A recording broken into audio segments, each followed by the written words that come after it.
Okey sahabat. Ini suasana waktu petang sahabat. Kalau matahari nak jatuh, ini dia ada cahaya matahari. Suasana petang. Adalah tepi parit ni. Tempat yang ada telaga itu. Ni pokok Ajinomoto sahabat. Siapa nak main ambil pokok cabai ada. Ulam-ulam lah tanam sini. Serai ada. Serai, asam jawa pun ada. Pokok cabai putih kat sini. Cabai putih.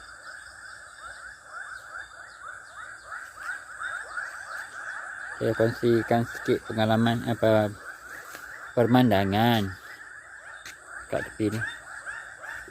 Tepi parit ni. Pokok kesum bawah tu. Pemandangan waktu petang. Rumah kat situ lah. Rumah saya kat situ. Pokok ni pokok beka. Kita potong dia naik pucuk ni. Pucuk ni buat ulang sedap. Dia beka.